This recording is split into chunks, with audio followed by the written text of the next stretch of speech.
Wakey, wakey, James. Who are you? Where am I? Now where's the fun in that? Let me out of here. Hello? Hello? Answer me, goddammit! Looks like I'm on my own. How the heck do I get out of here?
What's better than a one-size-fits-all bed out of a box? A mattress from Macy's that's just right for you.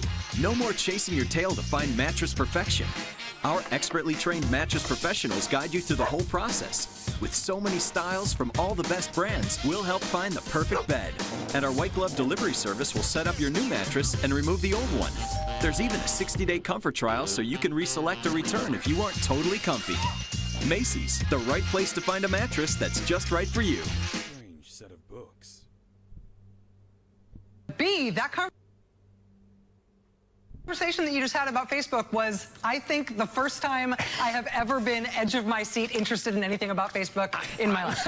Well, I'm glad I actually did want to do that for an hour. So I was like, I hate the, we're going to have to leave it there, which I basically had to do. But that was really good, man. Good. Well Thanks. done. Thank you. And thanks to at home for joining us this hour.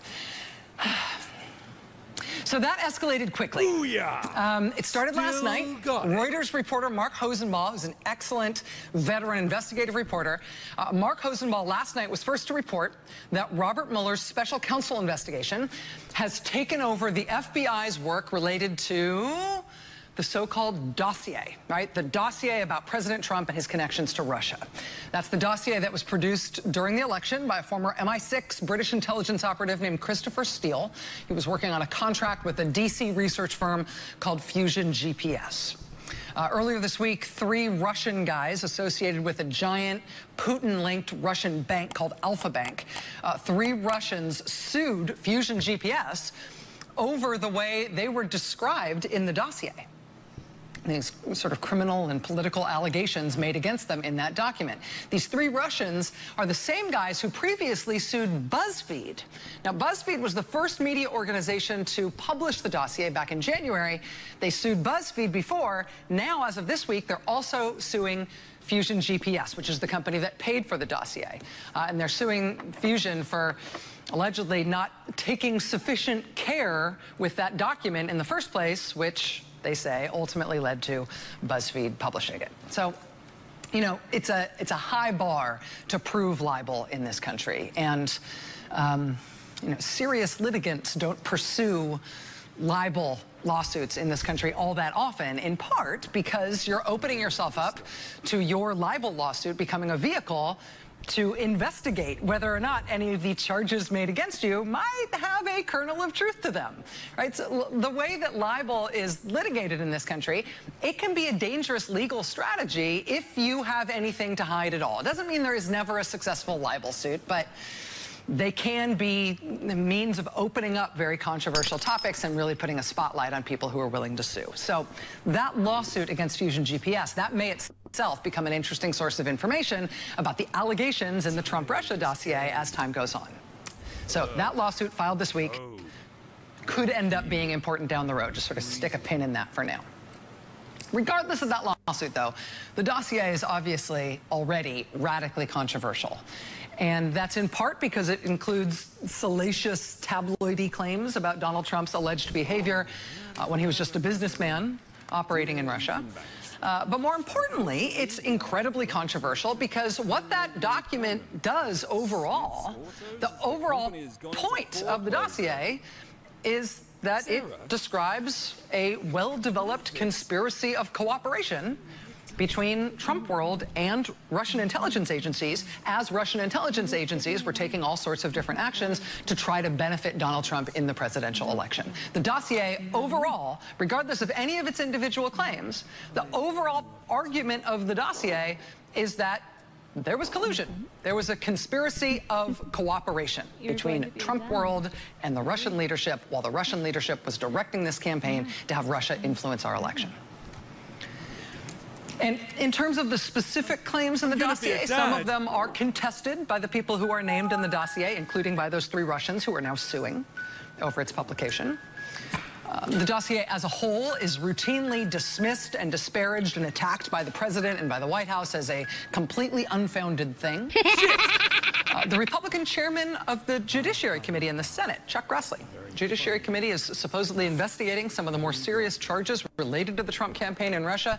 Senator Grassley has really had it out for the dossier. He's engaged in a months-long crusade to try to portray the dossier itself as the Russia scandal. He's tried to impugn anybody who had anything to do with creating that dossier, or anybody who's ever cited it, or anybody who's ever used it as a basis of investigation. He's tried to make the dossier itself a scandal. And it is definitely true that some of the most salacious stuff, including the personal stuff in the dossier, hasn't been proven out by any subsequent reporting, at least not yet. But there are parts of the dossier that really have been proven out, and that were right about stuff that we now accept was true about the Russian attack on our election, except the dossier was right about it months before any of the rest of us knew, months before there was any public reporting. For example, before there was any public reporting on Russia being the entity behind the hacking and stealing documents from Democratic Party organizations, it was the Christopher Steele dossier that described Russia as being behind those hacking operations and those thefts. The Steele dossier had that before there was any public source reporting on it. Before reporting from the New York Times and a very belated admission from the Trump Organization proved that President Trump, in fact, pursued a Trump Tower Moscow project during the campaign, months before that ever became publicly known, it was in the dossier. Christopher Steele, in the dossier, described Trump exploring the real estate sector in Russia, including in Moscow. Before anybody had any proof that Russian government sources directly offered derogatory information about Hillary Clinton to the Trump campaign, before the New York Times was first to report about that meeting at Trump Tower, where all the top officials from the Trump campaign showed up in person for a meeting because they'd been promised Russian government information that would make Hillary Clinton look terrible. Months before we learned about that Trump Tower meeting, where they showed up to get the Hillary Clinton dirt, months before that, Christopher Steele, in the dossier, was describing the Russian government as part of this conspiracy with the Trump campaign, providing the Trump campaign with derogatory information about Hillary Clinton. So, a lot of this he had dead to rights. A lot of this stuff that seemed nuts when we all read this when it was published in January, since then has been reported out and proven. So, the Christopher Steele dossier was produced by this British intelligence agent during the campaign. It was first published openly in January by BuzzFeed. It has been the subject of incredible scandal and derision and undermining efforts since then, but parts of it keep proving out. So now Mark Hosenbaugh at Reuters is reporting that Robert Mueller's inquiry has taken over the work that was already happening at the FBI to try to corroborate the dossier, to follow up the claims made in that dossier. That was first. That was last night. Then tonight, CNN was first to report, and NBC has now confirmed this, but CNN was first to report that Bob Mueller's team has interviewed the former British intelligence officer who wrote the dossier, Christopher Steele. Quote, Special Counsel Robert Mueller's investigators met this past summer with the former British spy whose dossier on alleged Russian efforts to aid the Trump campaign spawned months of investigations that have hobbled the Trump administration. Quote, the FBI and the U.S. intelligence community last year took the Steele dossier more seriously than the agencies have publicly acknowledged. Now, that's a little woolly. It sounds like a little, sounds like an interesting generalization, but look at this detail that they've got. Quote, the intelligence agencies, particularly the CIA and the FBI, took Steele's research seriously enough that they kept it out of a report released in January on Russian meddling in the election in order to not divulge which parts of the dossier they had corroborated and how. Okay, this is interesting. It's one thing to say, oh, they took it more seriously than people think. This is specific and really interesting. Right, you put this together with Mark Rosenball's report, and what we've got is Robert Mueller tracking down these allegations that were made in the dossier, Mueller's team meeting with Christopher Steele, and this report that the FBI and the CIA took care, after internal debate, they took care to not explicitly discuss the dossier, to not explicitly include mention of the dossier when they reported on Russian meddling in the election last year. And the reason they didn't include the dossier in those reports is specifically because they had corroborated some of the claims in the dossier.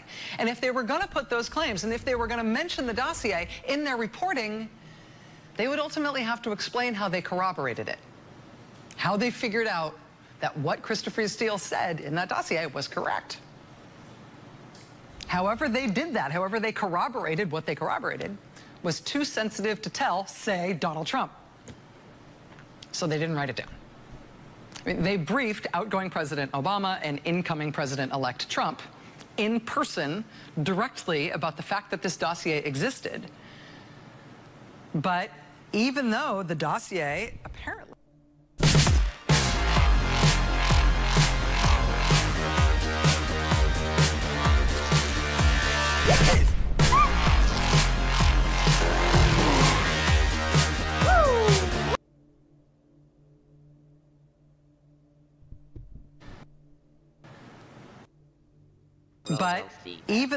dossier apparently is part of how they came to understand the Russian meddling in the election, when it came time to produce their report about the Russians meddling in the election, they didn't include the dossier in that. Because any classified version of that report would have to include how they knew the dossier was true. Quote, in the weeks before the U.S. intelligence community published a January report detailing Russian meddling efforts in the 2016 election, top officials at the FBI, CIA, and the Director of National Intelligence Office discussed including parts of the Steele dossier in the official intelligence document. The intelligence community had, quote, concerns about that. Quote, if that report included the dossier allegations, the intelligence community would have to say which parts it had corroborated and how. That would compromise sources and methods, including information shared by foreign intelligence services. So there's this dossier saying that the Trump campaign and the Russians were in cahoots. They were involved in a conspiracy of cooperation to influence the election to help Trump, put a foreign thumb on the scale to get Trump in office. You gonna brief Trump on how you found out what parts of that were true? Who might he tell once you told him? Okay.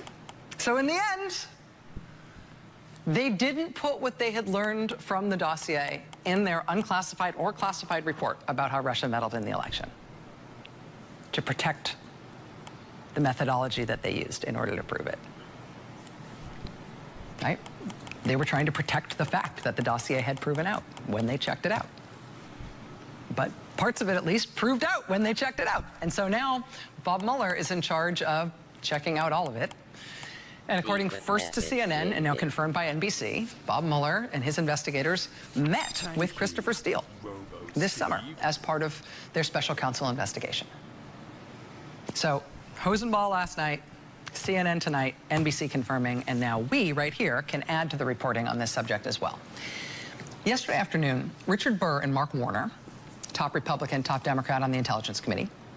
They gave what they described as an update on their investigation into the Russian attack on our election and the question of whether or not there was Trump campaign collusion. The senator said they had been able to thoroughly check out the circumstances surrounding Donald Trump's big pro-Russia foreign policy speech at the Mayflower Hotel last year. They said they had been able to thoroughly check out the circumstances under which the Trump campaign insisted on changing the Republican Party platform to make it more pro-Russia. But the Republican chairman, Richard Burr, insisted that when it came to checking out the Christopher Steele dossier, he said, yeah, we've been able to follow these other things as far as we can, but with the Christopher Steele dossier, we've hit a brick wall there. As it relates to the Steele dossier, unfortunately, the committee has hit a wall. What do you plan on doing with that? Stay away.